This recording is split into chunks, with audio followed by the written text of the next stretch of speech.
আসসালামু আলাইকুম। হানিফে যুক্ত হলো আবারও brand new 5 unit non AC bus. একসাথে 5 ইউনিট কিংবা 20 ইউনিট এগুলো আসলে হানিফের কাছে কমন বিষয়। মার্সিডিজ বেঞ্জ ওয়েব 1623 মডেলের সিসিসির উপরে বানানো হয়েছে এই বাসগুলোকে। দুর্দান্ত ফ্রন্ট ডিজাইন কিংবা ব্যাক ডিজাইন বা বাসগুলোতে পেন্টের যে ভিন্নতা রেখেছে সেটিও আপনি বুঝতে পারবেন সম্পূর্ণ ভিডিও দেখলে। মার্সিডিজ বেঞ্জের ওয়েব 1623 সিসির আপনাদের কাছে একটু বিস্তারিত বলি। বাংলাদেশে আসলে এই সিসিসটি র্যাঙ্কন মোটরস এই বাসগুলো আমাদের দেশে আনতেছে। এটি আসলে দুটি ভেরিয়েন্টে পাওয়া যাচ্ছে আমাদের দেশে, একটা হচ্ছে প্যারাবোলিক সাসপেনশনস আর একটা হচ্ছে ফুল এয়ারব্যাগ সাসপেনশনস। এই বাসগুলো হচ্ছে 6 সিলিন্ডারের আর এটি হচ্ছে 1600 আরপিএম আছে সর্বোচ্চ। এই সিসির হর্স পাওয়ার হচ্ছে 230 এইচপি, যেটি আসলে 1 থেকে একটু বেশি।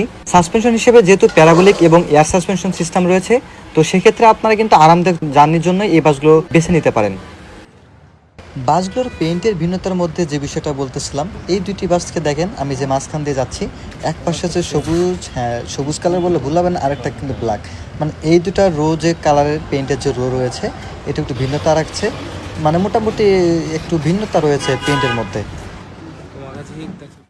বর্তমানে মার্সিডিজ বেঞ্জ বাসগুলোতে আর যাই হোক না কেন, সামনে কিংবা পেছনে মার্সিডিজ বেঞ্জের যে লোগোটা দেওয়া হয় এটি আসলে অন্যরকম আকর্ষণ হয়ে থাকে। ব্যাক ডিজাইনটি দেখুন, মোটামুটি সুন্দর করেছে। বাসগুলোতে এখন হানিফের স্টিকার লাগানো হয়নি। আরেকটা বিষয় বলে রাখি আপনাদের কাছে, হানিফের নিজস্ব গ্যারেজে বডি বানানো হলেও হানিফ হানিফ বলে চালাই দিলাম, পরে আবার দেখবেন যে অন্য বাস কমরে চলতেছে, এই বিষয়গুলো তখন মেনে নিন, কারণ এমন বিষয়গুলো এর আগেও ঘটেছে।